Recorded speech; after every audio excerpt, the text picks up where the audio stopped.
오늘 하나님 말씀은 사무엘하 17장 1절에서 14절까지 말씀입니다. 사무엘하 17장 1절에서 14절까지 말씀 우리 한 절씩 교독합니다.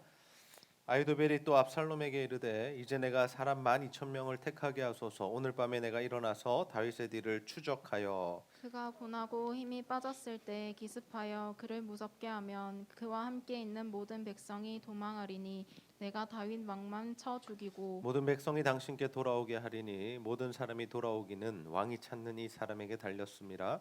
그리하면 모든 백성이 평안하리이다 하니 압살롬과 이스라엘 장로들이 다 그 말을 옳게 여기더라. 압살롬이 이르되 아렉 사람 후세도 부르라. 우리가 이제 그의 말도 듣자 하니라.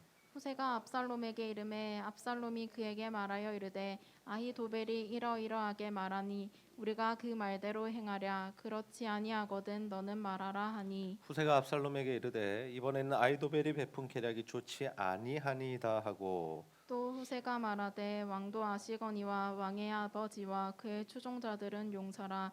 그들은 들에 있는 곰이 새끼를 빼앗긴 것 같이 격분하였고 왕의 부치는 전쟁에 익숙한 사람인즉 백성과 함께 자지 아니하고 지금 그가 어느 굴에나 어느 곳에 숨어 있으리니 혹 무리 중에 몇이 먼저 엎드려지면 그 소문을 듣는 자가 말하기를 압살롬을 따르는 자 가운데에서 패함을 당하였다 할지라. 비록 그가 사자 같은 마음을 가진 용사의 아들일지라도 낙심하리니 이는 이스라엘 무리가 왕의 아버지는 영웅이요 그의 추종자들도 용사인 줄 알미니이다. 나는 이렇게 계략을 세웠나이다. 온 이스라엘을 단부터 브엘세바까지 바닷가의 많은 모래같이 당신께로 모으고 친히 전장에 나가시고 우리가 그 만날 만한 곳에서 그를 기습하기를 이슬이 땅에 내림같이 우리가 그의 위에 덮여 그와 그 함께 있는 모든 사람을 하나도 남겨두지 아니할 것이요. 또 만일 그가 어느 성에 들었으면 온 이스라엘이 밧줄을 가져다가 그 성을 강으로 끌어들여서 그곳에 작은 돌 하나도 보이지 아니하게 할 것이니이다 하매 압살롬과 온 이스라엘 사람들이 이르되 아렉 사람 후세의 계략은 아히도벨의 계략보다 낫다 하니 이는 여호와께서 압살롬에게 화를 내리려 하사 아히도엘의 좋은 계략을 물리치라고 명령하셨음이더라. 아멘. 우리 옆 사람과 이렇게 한번 인사하겠습니다. 참된 지혜를 얻읍시다. 참된 지혜를 얻읍시다. 여러분은 참된 지혜를 얻으셨나요? 여러분 참된 지혜를 가지고 계신가요? 이 참된 지혜를 우리가 얻는 것이 참으로 인생에 중요합니다. 요즘에 사람들이 이 정보를 주로 어디서 얻습니까? 예전에는 우리가 책을 많이 읽었죠. 책을 통해서 세상이 돌아가는 것 또는 지혜, 지식, 정보 이런 것들 가르침들을 다 얻었습니다. 그런데 요즘에는 인터넷 아니 핸드폰이면 충분하죠. 여러분 한 사람이 하루에 핸드폰을 몇 번이나 보는 줄 아세요? 맞추시는 분 제가 상품 드리겠습니다. 평균 몇 번 정도 이 핸드폰 들여다볼까요? 몇 번이라고 생각하세요? 오전에는 한 집사님께서 맞추셨는데 네? 100번. 네, 누가 하셨어요? 정주영 집사님. 네, 100번 땡. 네. 400번. 네, 이샘 전사님 400번 보시나 봐요. 네.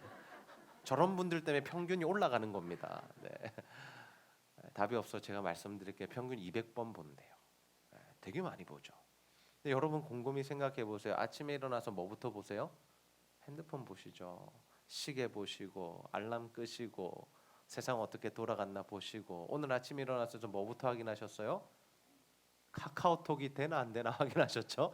어제 밤부터 카카오톡이 안 돼서 저도 너무 불편했어요. 교육자들이랑 이 자료를 공유하고 예배 자료들이 거기 올라와서 서로 공유하고 확인하고 점검해야 되는데 하나도 할 수가 없었습니다. 그래서 막 서로 오랜만에 이메일을 주고받으면서 예배 준비를 했고요. 중요한 기도 제목을 중보기도팀 성도들에게 나누어야 되는데 이게 카톡이 안 돼가지고 오늘 아침에나 나눌 수 있었고 이런 일들이 좀 있었습니다. 우리가 핸드폰에서 많은 정보들을 얻습니다. 그냥 뭐 인터넷 기사를 통해서 얻기도 하고요. 유튜브를 통해서 얻기도 하죠. 젊은 사람들 유튜브에 검색을 많이 한다고 해요. 그래서 뭐 음식하는 법, 그다음에 뭐 여행 갈 때 필요한 거, 뭐 맛집 정보, 진짜 여러 가지 정보 지식들 우리가 다 얻습니다. 근데 그만큼 우리가 이 정보를 손쉽게 가질 수 있고 읽을 수 있고 볼 수 있는데 그만큼 우리가 지혜로워졌느냐라는 것은 또 다른 문제입니다. 우리는 정말 지혜로운 삶을 살아가고 있는가?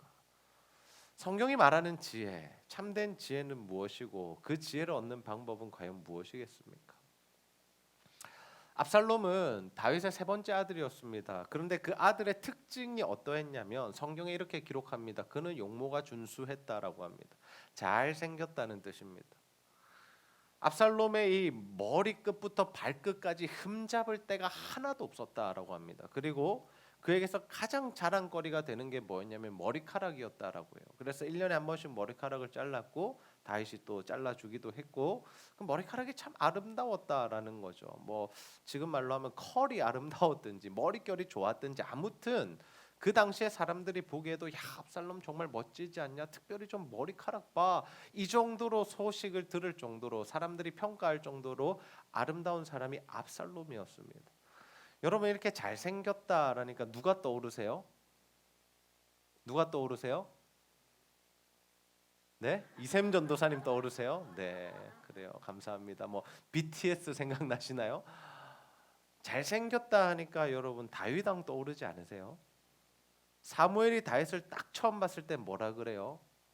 용모가 붉고 눈이 빼어나고 참 잘생겼다. 하나님의 마음에 합한 자 다윗, 그 외모를 누가 닮았냐면 이 압살롬이 닮았다라는 거죠. 여러분 부모들이요, 지금 자녀들이 조금 있어서 곤란한 이야기이기도 하지만 자기 닮은 자식이 그렇게 예쁩니다. 네. 하는 짓이 닮은 거 말고 외모가 닮은 거 그렇게 예뻐요.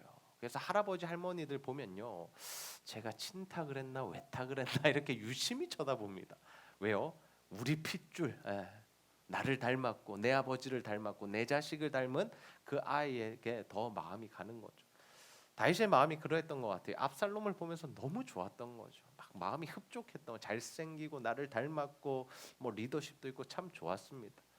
근데 이 압살롬에게 문제가 하나 있었는데 그 문제가 뭐냐면 외모는 닮았는데 잘생겼는데 다윗의 마음은 닮지 못했다라는 거. 다윗의 신앙과 믿음은 닮지 못했다라는 거죠. 압살롬에게 여러 가지 특징이 있는데요. 첫 번째 특징이 뭐냐면 그는 용서를 모르는 사람이었습니다. 자신의 누이가 첫 번째 형 다윗의 첫째 아들 암논에게 나쁜 일을 당했어요. 묵상하시면서 쭉 보셨죠. 근데 압살롬이요 그 일에 대해서 한마디도 하지 않았다라고 합니다. 한마디도 하지 않았다. 평가를 하지 않은 겁니다. 열받을 일이잖아요.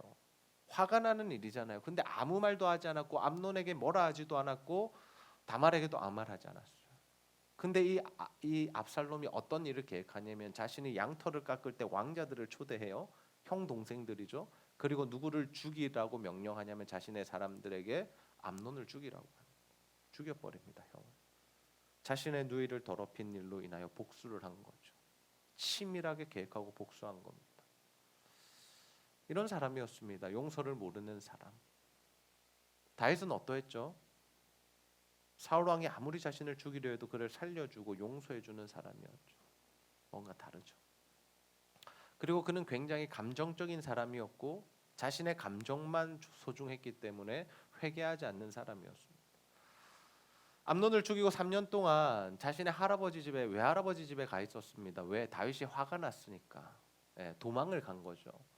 근데 아무리 거기 기다려도 왕이 오라는 소식이 없으니까 또 요압이 딱 볼 때 다윗이 이제 마음이 좀 정리가 된 것 같고 암논에 대한 슬픔은 좀 사라진 것 같고 자신이 평소에 좋아했더니 압살롬을 좀 데리고 오고 싶어하는 마음이 막 느껴지는 거죠. 그래서 중재를 해서 사람을 보내서 뭐 스토리를 들려주고 아무튼 그 아들을 다시 예루살렘으로 옮겨놓게 됩니다. 근데 다윗이 2년 동안 이 아들이 오고 나서 2년 동안 또 압살롬의 얼굴을 보지 않아요. 같이 사는데 예루살렘 성 안에 있는데 그를 불러서 식사를 한다거나 이야기를 한다거나 머리를 잘라준다거나 예전에 대했던 대로 대하지 않는 거죠. 압살롬이 얼마나 힘들었겠습니까? 몸은 와 있는데 차라리 몸이 저 밖에 있으면 자유롭게 활동이라도 할 텐데 아버지 눈에 띄지 않기 위해서 얼마나 애쓰면서 숨죽이면서 눈치 보면서 살았겠습니까? 그래가지고 또 요압을 부르려고 합니다. 야, 이 무슨 일이냐 이게 좀 다시 중재해봐라. 아버지 앞에 나를 좀 세워라. 근데 요압이 바빴는지 이야기를 듣지 않아요. 그랬더니 압살롬이 한 짓이 뭐냐? 요압의 밭에 불을 질러 버리죠. 굉장히 감정적인 사람입니다. 근데 이 사람의 특징이 뭐냐? 회개를 몰라요. 암논을 죽이고도요 하나님께 회개하지 않아요. 그리고 아버지에게도 제대로 된 용서를 구하지 않았어요. 아버지 아들을 죽였잖아요. 물론 자신의 누이를 더럽힌 나쁜 형이긴 하지만 그래도 아버지에게는 아들이잖아요. 그 아들을 잃은 아버지의 마음을 헤아리지 않았다라는 거예요. 자신의 감정에 충실했기 때문에. 그 중에서도 가장 나빴던 게 뭐냐면 이 압살롬은 사람의 마음을 훔치는 사람이었어요. 그가 했던 일은 뭐냐면 호위병들을 거느리고 백성들을 막 만나는 겁니다. 백성들이 막 송사가 붙고 재판할 일이 있으면 자신이 막 재판을 해주는 거죠. 서로에게 좋은 쪽으로 막 해주는 겁니다. 사람들이 너무 좋아한 거죠. 근데 여러분 재판은 원래 누가 하는 거냐면 왕이 하는 겁니다. 근데 다윗이 늙어서 그랬든지 아니면 그 길로 가는 길에 자신이 가로챘든지 어찌 되었든지 압살롬이 재판하는 일을 해요. 근데 압살롬이 이렇게 재판을 했던 이유가 뭐냐? 그것을 통해서 얻고자 했던 게 뭐냐? 분명한 일이었는데 사무엘하 15장 6절 말씀 우리 함께 한번 읽어보죠. 시작. 이스라엘 무리 중에 왕께 재판을 청하러 오는 자들마다 이스라엘 사람의 마음을 압살롬이 훔치니라. 아멘. 이스라엘 사람의 마음을 압살롬이 어떻게 했다고요? 훔쳤다. 여러분이 훔치다, 마음을 훔쳤다라는 이 용어는요. 지금 시대는 참 좋게 들리는 이야기입니다. 트로트 황제, 뭐 임영웅이 모든 뭐 어머니들의 마음을 훔쳤다. 뭐 이런 기사 보신 적 있죠, 그죠? 그래서 뭐 누가 누구의 마음을 훔쳤다, 어떤 세대의 마음을 훔쳤다 이거는요 좋게 평가되는 일이에요. 요즘 시대에는 마음을 얻었다, 지지를 얻었다, 공감했다 이런 뜻이니까요. 근데 여기에 사용된 훔치다라는 단어는 성경에서 좋지 않은 뉘앙스입니다. 하나님이 금하시는 것을 훔쳤다라는 의미입니다. 흑심이죠, 나쁜 마음이죠, 악한 마음인 겁니다.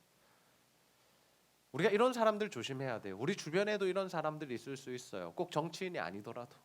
정치인들이 주로 이런 일들 하죠. 사람의 마음을 얻기 위해서 고개를 숙이고 잘하겠다 그러고 한 표만 찍어달라 그러는데 찍어주고 나면 어때요? 다시 왕이 되어서 우리를 군림하려 그러죠. 이거는 뭐 상관없어요. 뭐 어떤 정부든 상관없고 뭐 정당도 상관없고 이게 세상 돌아가는 삶의 이치고 사람들이 다 그렇게 사는 것 같아요. 자기가 필요할 때는 낮아지지만 자신이 힘을 얻은 이후에는 다시는 낮아지지 않고 높은 자리에서 자신의 이 힘과 권력을 사용하는 것 누구나 동일한 것 같아요. 그래서 우리가 이 사람들의 마음을 얻으려고 하는 말 또는 행동 이런 것들을 굉장히 유심히 볼 수 있어야 합니다. 거기에 홀라당 넘어가 버리면 우리만 당하는 겁니다. 지금 이스라엘 백성들은 압살롬에게 당하고 있는 겁니다. 압살롬이 이렇게 사람들의 마음을 훔치고 빼앗고 그 사람들의 마음을 산 이유가 뭡니까? 나쁜 마음, 어떤 마음? 아버지 몰아내고 내가 왕이 되겠다라는 마음. 아버지 없애고 내가 왕이 되겠다라는 거죠. 더 나아가서 압살롬은 과감하고 용기까지 있고 결단력까지 있었습니다. 어떤 일을 벌입니까? 헤브론으로 가서 자신이 왕이 되어 버립니다. 아버지의 그늘 아래에서 살아갔던 아들이 아버지를 이겨내기는 사실 쉽지 않습니다. 근데 이 아들이 지금 압살롬이 뭘 하고 있냐면 그 아버지를 제치고 자신이 왕이 되었다라는 거죠. 아버지의 모든 것을 빼앗아 버린 겁니다. 결단력 있는 사람이죠. 근데 요즘 시대는 이런 리더를 또 찾는 것 같아요. 결단력 있는 사람, 용기 있는 사람, 힘을 가진 사람. 그러면서도 공감하는 능력이 있고 소통이 가능하고 사람들의 마음을 살 수 있는 이런 리더들을 우리가 찾고 있고 또 우리가 그런 사람이 되고자 노력하고 있죠. 근데 우리는 성경을 보면서 이러한 일을 했던 압살롬의 그 마음을 볼 수 있어야죠. 압살롬의 마음이 뭐였다고요? 내가 왕이 되겠다라는 거. 내가 아버지의 자리를 차지하겠다는 거. 결코 선한 마음이 아니었죠. 압살롬은 세상의 지혜로 가득했던 사람입니다. 모든 것을 가졌고 리더십이 있었고 어떻게 하면 자신이 왕이 될 수 있는지 그 계획이 철저한 사람이었고 그 로드맵을 따라서 걸어갔을 때 진짜 왕도 되었고 자신의 주변에 여러 사람들이 자신에게 붙어서 이 나라를 이를 도모하는 아주 멋진 리더의 모습이 보였죠. 근데 압살롬에게 딱 한 가지 없었던 게 있어요. 뭐가 없었을까요? 뭐가 없었을까요? 압살롬에게 없었던 거는요, 하나님의 지혜였어요. 하나님의 지혜. 세상의 지혜는 다 가졌는데 모든 것들이 자기 뜻대로 이루어지는 것처럼 살아가는데 하나님의 지혜는 없었다고요. 하나님의 지혜가 뭐예요? 이 압살롬은요, 하나님을 고려하지 않는 인생을 살았습니다. 어떤 면에서요? 여러분, 다윗을 누가 세우셨습니까? 다윗을 누가 세우셨죠? 하나님이 세우셨잖아요. 그리고 이스라엘은 어떤 나라예요? 누구 나라예요? 이스라엘 누구 나라예요? 다윗 거예요? 하나님 거잖아요. 그 말이 뭐냐면 이스라엘은 하나님 나라, 하나님이 세우신 왕은 다윗. 그러면 그 다음 왕은 누가 세우셔야 돼요? 다윗 세웁니까? 사람들 투표해요? 선거해요? 인기 있는 사람이 서는 거예요? 아니요, 하나님이 세우신 거예요. 왜? 왕은 하나님이시니까. 하나님 나라의 왕은 하나님이 세우시는 거라고요. 진짜 왕이신 분이 사람 대리자 왕을 세우시는 거라고요. 압살롬이 지금 이걸 무시한 겁니다. 자신의 계획대로 모든 것을 해서 이스라엘이라는 나라의 왕이 되었지만 그는 하나님이 이 나라의 왕이시고 다윗 왕이 하나님이 세우신 하나님의 사람이라는 사실을 관가해 버린 거죠. 하나님의 지혜가 없는 사람이었습니다. 여러분, 혹시 우리도 이런 삶을 살아가고 있지는 않습니까?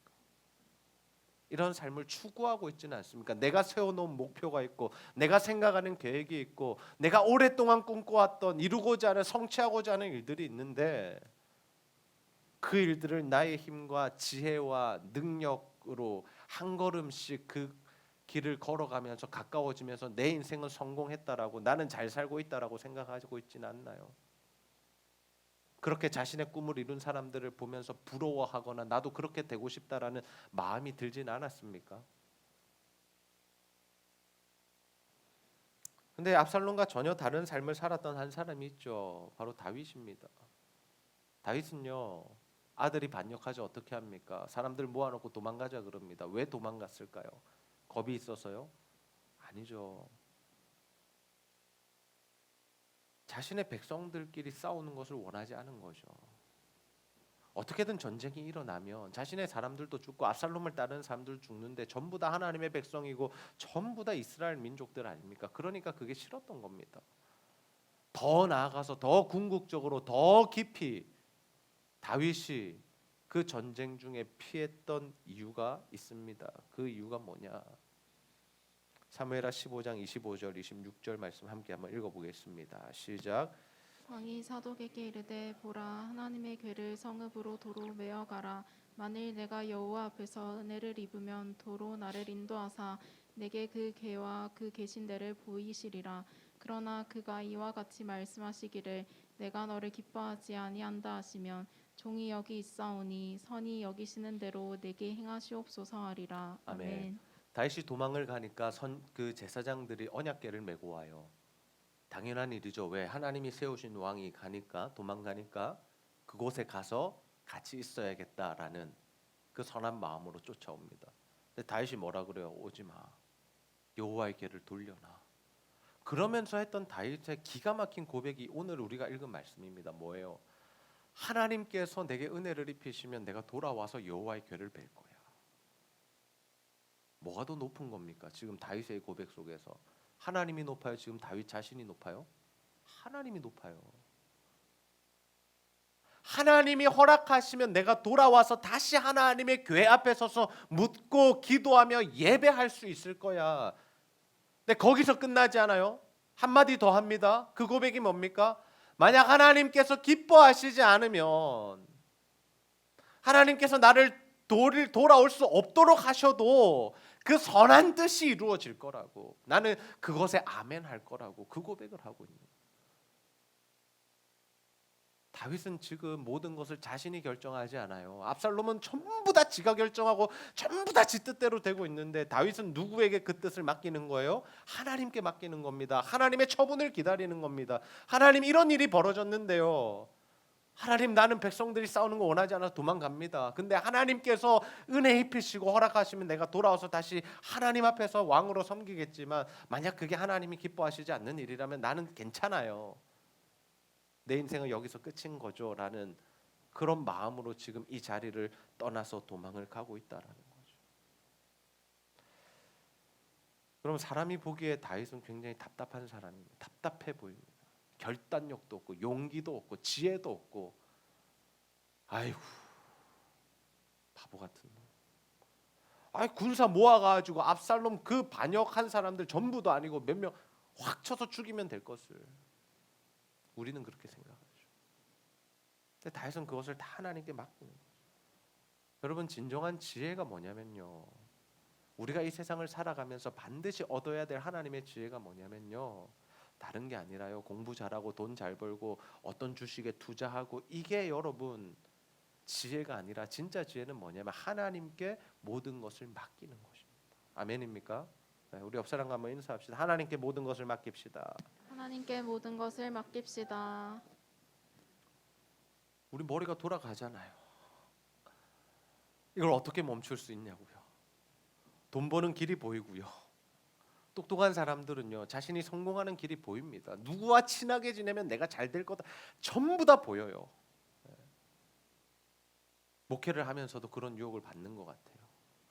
어떻게 하면 교회가 성장할 수 있을까, 커질 수 있을까, 내가 유명해질 수 있을까, 길이 보이는 거죠. 근데 그걸 내 뜻대로 이루고자 하면 하나님 기뻐하시지 않는 거죠.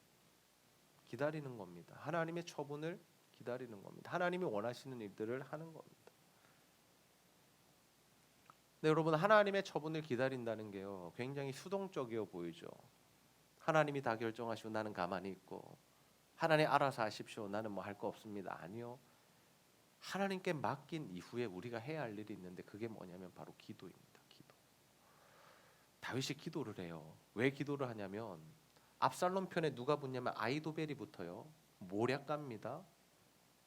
뭐 전쟁을 하고 이럴 때마다 이 계획을 세우는 사람이에요. 근데 다윗이나 압살롬이나 그 아히도벨을 어떻게 생각했다 그러면 하나님이 주시는 음성으로 받았다라고 해요. 그의 모략을. 어느 정도예요? 굉장한 사람인 거예요. 하나님께 지혜를 받아서 전쟁에 대한 계획을 짤 때마다 전쟁을 승리케 하는 능력이 아히도벨이라는 사람에게 있었어요. 굉장히 위대한 사람이고 필요한 사람이고 리더십 있는 사람이고 지혜 있는 사람이, 반드시 내 곁에 두어야 하는 사람입니다. 근데 그가 지금 누구 편에 있다고요? 압살롬 편에 있다고. 그러면 다윗은 어떻게 느꼈을까요? 굉장히 위협을 느낀 거죠. 저 사람이 내 곁에 있을 땐 굉장히 좋았지만 저 사람이 상대편에 있으면 너무 위험한 겁니다. 그래서 다윗이 뭘 하냐면요, 기도를 해요. 하나님, 아히도벨의 모략을 어리석게 해주십시오.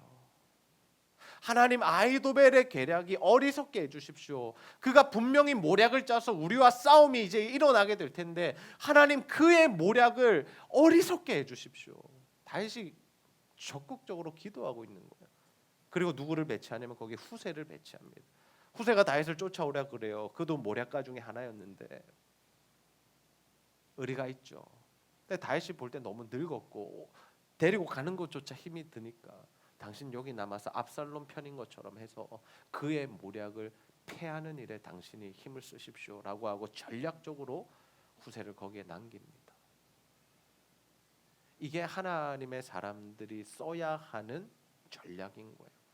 내 생각, 내 계획, 내 머리로 일하는 게 아니라 하나님께 모든 것을 맡겨드리고 하나님이 원하시는 일을 위해서 고민하고 애쓰고 노력하는 거.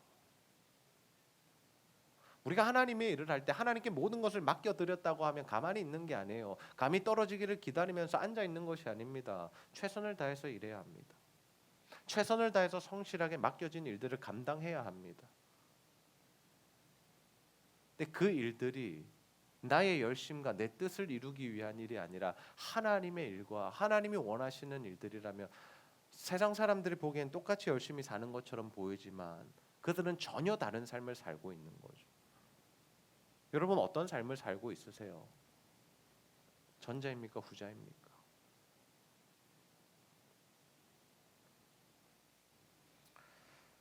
압살롬은요, 세상의 지혜로 산 사람입니다. 다윗은 하나님의 지혜로 살았어요. 이것을 신약적 표현으로 어떻게 표현할 수 있을까? 압살롬은요, 육의 사람이었고 다윗은 영의 사람이었습니다. 압살롬은 철저히 육체의 정욕이 이끄는 삶, 자신의 욕심을 따라가는 삶을 살았고요. 다윗은 철저히 성령의 소욕을 따르는 삶, 성령이 원하시는 하나님께서 기뻐하시는 일을 선택해가는 삶을 살았다라는 거죠. 그러면 이 둘이 붙으면, 이 둘이 전쟁하면 누가 이겨야 돼요? 여러분, 누가 이길까요? 누가 이긴다 생각하세요? 누가 이긴다고 생각하세요? 다윗이 이겨야죠. 왜? 하나님이 함께 하시는 사람이니까. 그래서 오늘 본문 말씀이 등장하는 겁니다. 오늘 본문 말씀에 보면 어떤 스토리들이 있어요. 처음에는 아히도벨에게 물어봐요. 그러니까 아히도벨이 뭐라고 이야기해 주냐면, 딱 사람 모아가지고 기습하자. 지금 도망가고 있으니까 지금 따라가서 죽이면 다윗만 딱 죽이고 나머지는 살려서 우리 편에 붙일 수 있다. 굉장히 좋은 모략이죠. 맞는 모략이었습니다. 이대로 했다면 아마 다윗은 위험했을 겁니다. 근데 웬일인지 압살롬이 후세 이야기도 들어보자 그래요. 근데 후세는 뭐라고요? 정반대 이야기를 합니다. 지금 치면 우리가 질 수도 있다. 다윗은 용맹한 사람이고 동굴에 숨어 있을 수도 있고, 만약에 우리 사람 몇이 패해버리면 우리가 졌다는 소문이 돌 거다. 그러니까 단에서부터 브엘세바까지 온 이스라엘 사람들 다 군대 모아가지고 이슬비가 내리듯이 압도적으로 우리가 군사력을 가지고 승리해버리자. 만약에 성에 기어 들어간다? 그럼 밧줄로 성을 끌어가지고 강물에 던지듯이 과장해서 이야기한 거죠. 말이 안 되니 밧줄로 어떻게 성읍을 그렇게 강으로 던져요. 무슨 말 하냐면, 이만큼 군사력 가지고 압살롬 당신이 힘을 가지고 능력 있게 승리할 수 있습니다라고 막 압살롬을 부추긴 거예요. 압살롬 어떤 사람이라 그랬어요? 세상의 지혜로 사는 사람, 육의 사람. 그 이야기 들으니까 너무 구미가 당기는 겁니다. 그게 더 멋져 보이는 거죠. 그래서 결국 누구를 선택하냐면 후세 이야기를 선택해요. 그러니까 지혜를 받았던 아히도벨은 어때요? 보니까 안 되겠는 거죠. 우리는 졌겠네, 이러다 지겠다 하고 자기는 돌아가서 그냥 자살하고 끝냅니다, 인생을. 그리고 후세의 말대로 압살롬이 모든 군사들 끌고 전쟁했는데 결국 누가 이기냐? 다윗 편이 이겨요. 압살롬은 어떻게 죽는 줄 아세요, 여러분? 압살롬은요, 그 자랑스럽고 아름다웠던 머리카락이 나무에 걸려서 대롱대롱 달려 있다가 다윗 편 군사들에게 적발되어 요압이 심장을 찔러 그 압살롬이 죽게 됩니다. 자신의 자랑거리가 변하여 죽음의 이유가 된 거죠.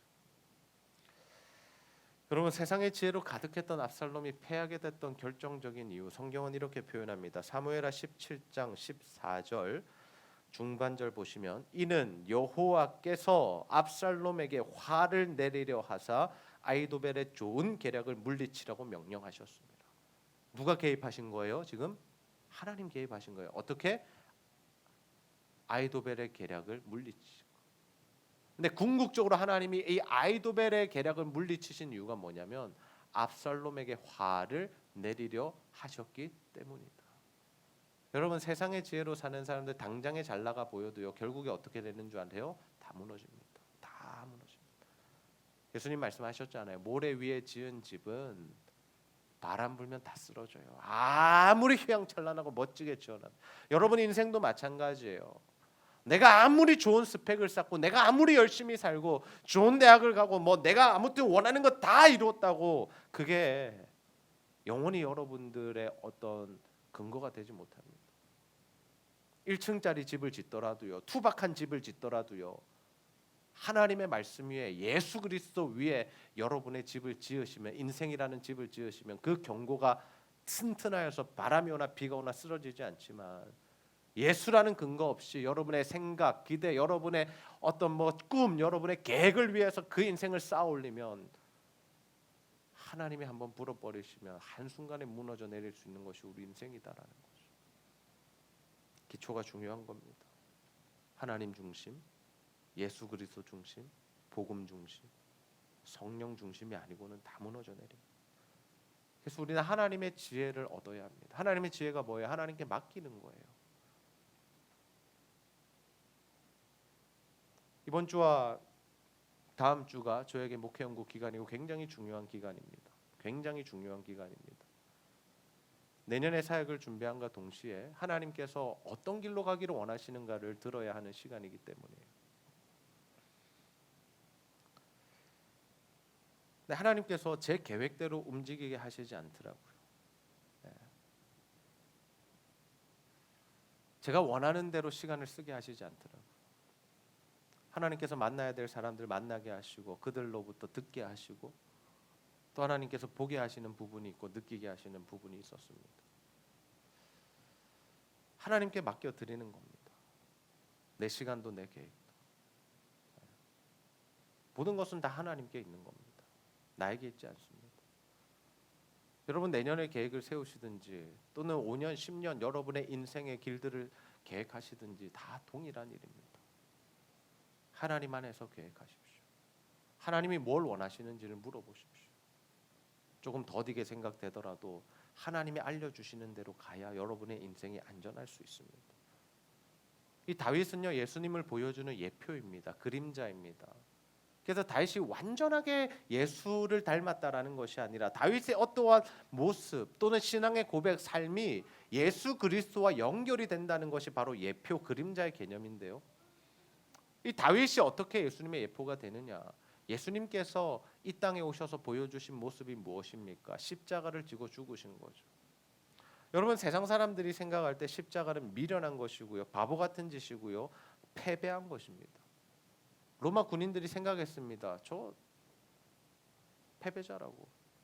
유대인들도 다 생각했습니다. 우리가 이겼다라고. 내려올 수 있으면 내려와 보라고. 근데 하나님의 입장에서 그 십자가는 뭐였습니까? 승리이고 능력이었고 영광이었죠. 고린도전서 1장 18절 말씀 보시면 십자가의 도가 멸망하는 자들에게는 미련한 것이요 구원을 받는 우리에게는 하나님의 능력이다. 어떤 의미냐면요, 우리가 하나님의 말씀대로 살면요, 다윗처럼 예수님처럼 하나님께 모든 처분을 맡겨드리고 우리가 살아가면 세상 사람들이 볼 때는 너무 바보 같은 짓이라는 거예요. 목사님 왜 그렇게 사세요? 너는 왜 그렇게 살아? 야, 좀 그렇게 살지 마 라는 소리를 자주 들을 수 있다라는 거예요. 너 바보냐? 야, 이게 눈에 보이는데.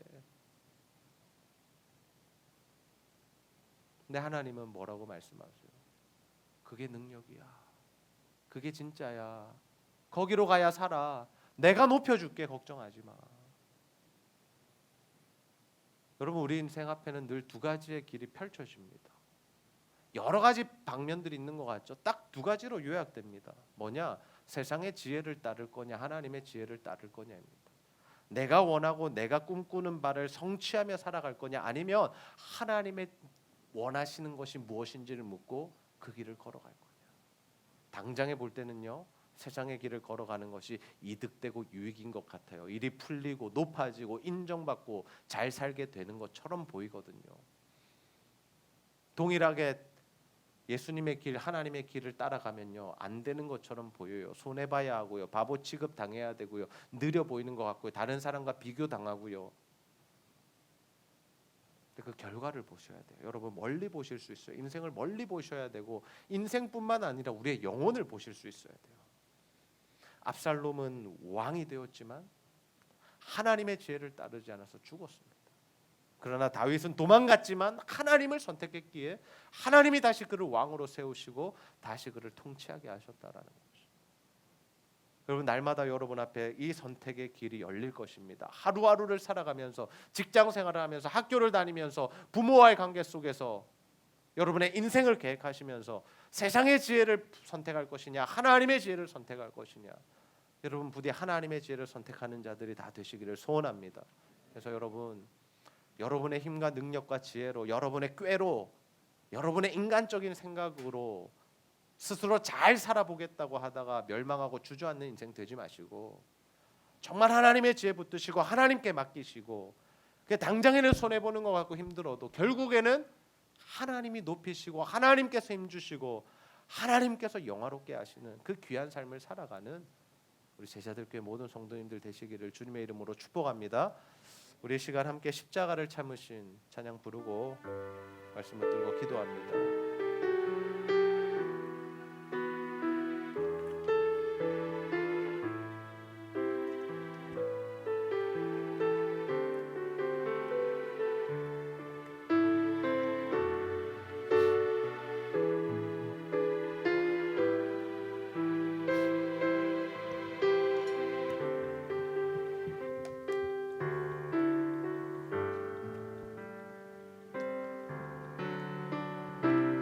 십자가를 참으신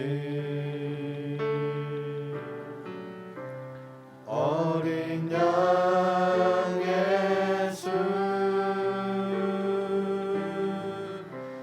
내 죄 씻어주시고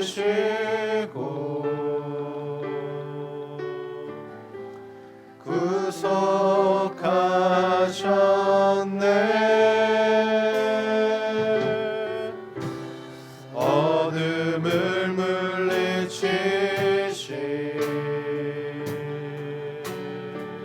세상의 빛 예수, 영광의 빛 비추사 자유케 하시네.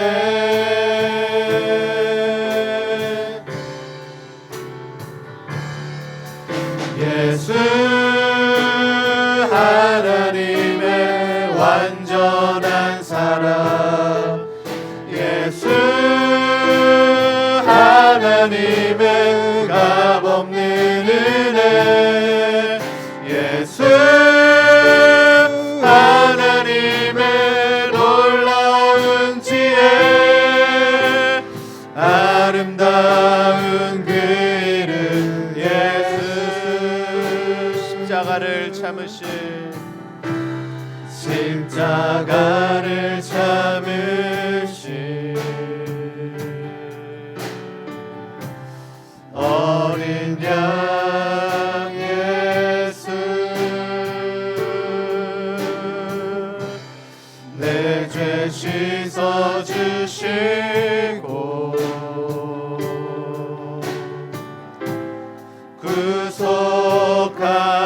구속하셨네.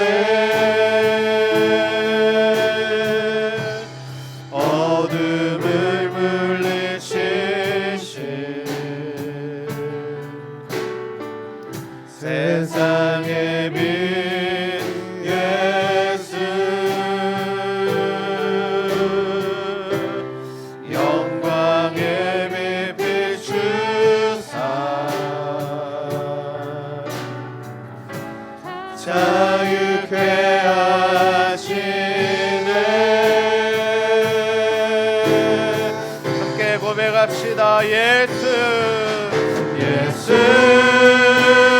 하나님의 완전한 사랑, 예수 하나님의 값없는 은혜, 예수 하나님의 놀라운 지혜, 아름다운 그 이름 예수, 예수, 예수 하나님의 완전한 사랑, 예수 하나님의 값없는 은혜, 예수 하나님의 놀라운 지혜, 아름다운 그 이름. 마지막으로 다시 한번 찬양합시다. 예수, 예수 하나님의 완전한 사랑, 예수 하나님의 값없는 은혜, 예수 하나님의 놀라운 지혜, 아름다운 그 이름 예수. 우리 시간 함께 한번 기도할 텐데요. 하나님, 우리가 세상의 지혜를 붙드는 자 되지 않기 원합니다. 하나님, 내 뜻과 내 계획 이루고자 세상의 지혜 붙들고 살아가지 않게 하여 주옵소서. 아니, 다른 사람들의 마음을 사서까지 죄 짓는 자리, 그 악한 자리에 서지 않도록 하나님 은혜를 베풀어 주옵소서. 하나님의 지혜를 얻기 원합니다. 하나님 우리에게 말씀하여 주시고 하나님 우리에게 감동하여 주시고 하나님 날마다 성령으로 우리를 인도하여 주시옵소서. 그래서 하나님 우리가 모든 것의 처분을 하나님께 맡겨드리기 원합니다. 내가 선택하는 것이 아니라 하나님이 선택하시고 알려주시도록 하나님 내가 원하는 길을 가는 것이 아니라 하나님이 원하시는 길을 우리가 걸어갈 수 있도록 하나님 은혜를 베풀어 달라고 하나님 그 참된 지혜로 살아가는 자가 되게 해달라고 우리 하나님 앞에 간절히 한번 기도하도록 하겠습니다. 아버지 하나님 너무나 감사합니다. 우리 하나님 말씀을 통하여 아버지 하나님 우리에게 하나님 말씀하여 주시고 아버지 세상의 지혜가 아니라 하나님의 지혜로 살아가야 우리에게 깨닫게 하시니 너무나 감사합니다. 주여 우리에게 하나님의 지혜를 입히시기를 소원합니다. 하나님 우리 가운데 하나님의 지혜를 부어주시기를 소원합니다. 아버지 하나님 우리 가운데 함께하여 주시옵소서. 아버지 하나님 사람의 유익을 따르는 아버지 하나님 나의 하나님 성공과 나의 계획을 이루기 위한 삶이 되지 않게 하시고 하나님의 뜻과 계획을 이루어가는 삶이 되게 하여 주시옵소서. 하나님 날마다 하나님 우리 가운데 함께하여 주시고 아버지 하나님 주뜻 이루어가는 삶이 될 수 있도록 주여 아버지 하나님 인도하여 주옵소서. 하나님의 뜻이 이루어지기를 소원합니다. 아버지 하나님께 맡기는 인생 되기를 소원합니다. 하나님의 처분을 기다립니다. 아버지 최선을 다하되 하나님의 뜻이 이루어지기를 믿음으로 기다리며 아버지께 맡겨드리는 삶이 되기를 소원하오니 주여 아버지 하나님 인도하시는 하나님 감사하여 주옵소서. 아버지 하나님 당신의 뜻이 이루어지게 하시고 아버지 하나님 당신의 하나님 은혜가 입혀지게 하시고 아버지 하나님의 능력을 하는 살아갈 수 있도록 주여 아버지 하나님 은혜를 입혀 주옵소서. 아버지 하나님 모든 진행되어가는 가정 가운데 하나님께서 함께 하시기를 원하고 하나님의 지혜가 이루어지기를 원하고 하나님의 뜻과 계획에 성취되기를 소원합니다. 하나님께 맡겨드립니다.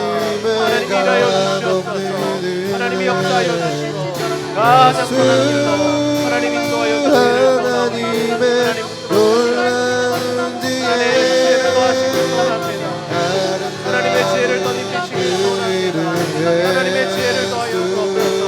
세상의 지혜로 살아가지 않게 하여 주옵소서. 나의 생각으로 살아가지 않게 하여 주옵소서. 모든 계획을 주님께 맡겨드리며 하나님이 원하시는 일들을 이루어가게 하여 주옵소서. 하나님께 맡겨드리기 원합니다. 하나님이 주인 되시기를 원합니다. 아버지께서 마음껏 일하시는 자가 되기를 원합니다. 주여 아버지 하나님 하나님 도와여 주옵소서. 아버지 하나님 사정까지도 하나님께 맡겨드리기를 소원합니다. 아버지께서 처분하시기를 아버지께서 인도하시기를 하나님께서 붙드시기를 기도하는 가운데 하나님의 일하심을 보게 하여 주옵소서. 하나님의 능력을 체험하게 하여 주옵소서. 하나님의 일하심을 보게 하여 주옵소서. 오늘 들어 하나님을 보게 하여 주옵소서. 사람을 보지 않게 하시고 하나님을 바라볼 수 있도록 하나님 인도하시기를 소원합니다. 우리 아버지 하나님 우리 가운데 함께 하시고 은혜를 더하여 주옵소서. 아버지 하나님 함께 하시기를 소원합니다. 하나님의 지혜를 덧입혀 주옵소서. 하나님의 능력을 덧입혀 주옵소서. 하나님의 십자가로 살아가시고 하나님을 만나는 은혜가 있게 하시고 하나님의 은혜로 살아가게 하여 주시고 아버지께서 부르시는 귀한 인생이 될 수 있도록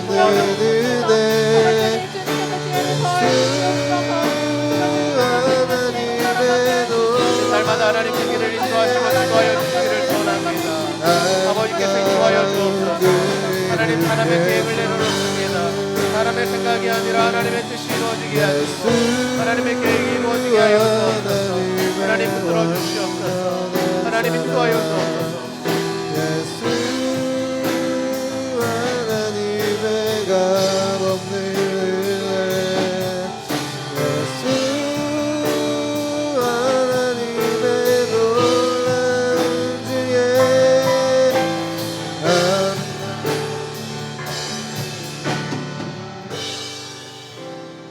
다시 한번 기도합시다. 하나님 다윗을 통하여 우리가 예수 그리스도를 보게 됩니다. 다윗이 하나님께 모든 처분을 맡길 때 하나님께서 그와 함께 하셨던 것처럼 예수 그리스도께서 자신의 생명을 내놓으시고 하나님의 뜻을 이루기 원하는 마음으로 십자가를 지실 때 그 십자가는 저주요, 그 십자가는 패배요, 그 십자가는 아픔이었지만 하나님께서 그를 다시 살리시고 높이사 최고의 영광을 허락하셨던 것을 기억합니다. 아버지 우리가 그 길을 걸어가기 원합니다. 우리도 날마다 자아를 죽이게 하시고 십자가를 지고 주님을 따르는 삶이 되게 하여 주옵소서. 그래서 하나님, 내 뜻대로 가려다가 나 스스로 높이다가 내 머리로 살아가다가 멸망하는 인생, 주저앉는 인생 되지 않게 하시고 하나님 주시는 마음으로 살게 하시고 하나님의 말씀을 붙들게 하시고 하나님의 뜻 안에서 살아가게 하셔서 정말 우리가 하나님이 높이시고 하나님이 이끄시고 하나님이 함께 하시는 인생이 되게 해달라고 하나님 앞에 우리의 삶과 모든 계획과 생각과 기도의 제목들을 올려드리면서 우리 다시 한번 주님 앞에 나아가 기도하도록 하겠습니다. 아버지 하나님, 아버지 하나님, 우리 가운데 하나님 함께하여 주시기를 소원합니다.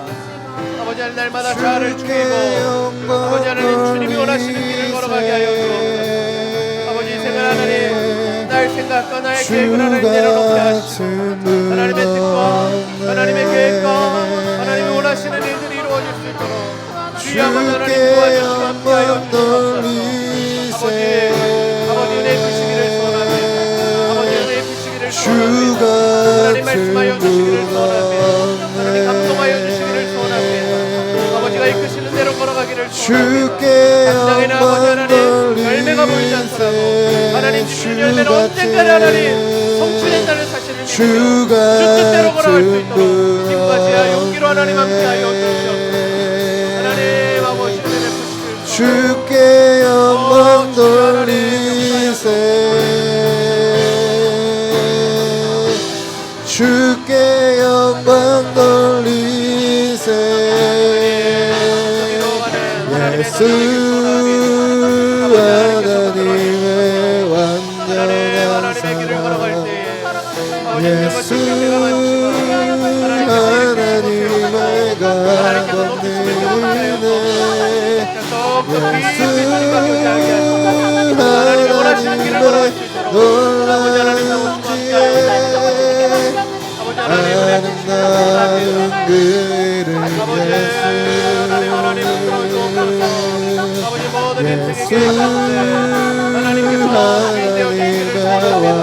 하나님 말씀하여 주시기를 소원합니다. 하나님 역사를 베푸시기를 소원합니다. 하나님의 하나님께 모든 것 맡겨드릴 때 하나님 일하여 주시고 하나님 역사하여 주시고 하나님 마음껏 하나님 무엇이든 하나님이 놀라운 지혜 하나님 함께 하시고 아름다운 그 이름 예수 하나님의 완전한 사랑 예수 하나님의 값없는 은혜 예수 하나님의 놀라운 지혜 아름다운 그 다 같이 찬양합니다. 예수 하나님의 완전한 사랑 예수 하나님의 값없는 은혜 예수 하나님의 놀라운 지혜 아름다운 그 이름 예수 하나님 참 감사합니다. 오늘도 우리에게 말씀하시고 하나님의 지혜로 살아가는 자들에게 부어주시는 은혜가 무엇인지를 선명하게 보게 하시니 너무나 감사합니다. 아버지, 우리가 이때까지 사람의 지혜로 살아왔다면 하나님 우리에게 깨달음을 주셔서 그 죄를 회개하고 이제는 정리하고 하나님의 지혜로 살아갈 수 있도록 인도하여 주시옵소서. 내 뜻과 내 계획 이루고자 내 힘과 지혜와 내 머리 굴려 살아왔던 인생이라면 이제는 그 모든 것 내려놓게 하시고 하나님께 모든 처분을 맡겨드리며 하나님께서 말씀하시고 하나님께서 감동 주시는 대로 인도함 받는 우리의 삶이 될 수 있도록 도와주시옵소서. 그래서 하나님 정말 하나님이 높이시고 하나님께서 복 주시고 하나님께서 함께 하시는 인생들이 다 되기를 소원하오니 주님 붙드시고 역사하여 주시옵소서. 오늘도 우리 가운데 또 영혼과 육신의 질병으로 말미암아 신음하는 성도들, 아파하는 성도들이 있습니다. 주님 이 시간 함께 하시고 예수 십자가 보혈의 능력으로 깨끗게 하시고 고치시고 회복시켜 주시옵소서. 오늘도 주께 나와 예배하는 자들 가운데 구원의 기쁨 더하여 주시고 특별히 하나님 사랑하는 마음으로 드리는 모든 물질과 헌신들 주님 기쁘게 받으시고 배로 갚아 주시옵소서.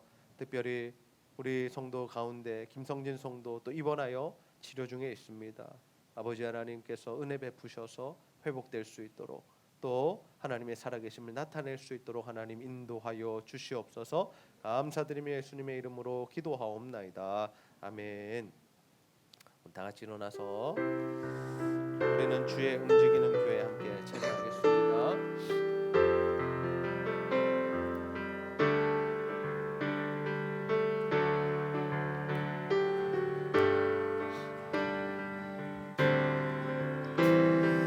우리는 주의 움직이는 교회 이곳은 주님을 위한 자리 내가 기도하는 모든 땅 위에서 하나님 예배 받은 그날을 고대하네 나의 노래로 주님의 성전을 지으리 높임을 받으소서 이스라엘 찬송 중 거하신 주님은 거룩하십니다 두 손 들어 주님의 보좌를 만들고 온 맘 다해 경배하리 구름 날개 사이에 임하신 것처럼 내 위에 임하소서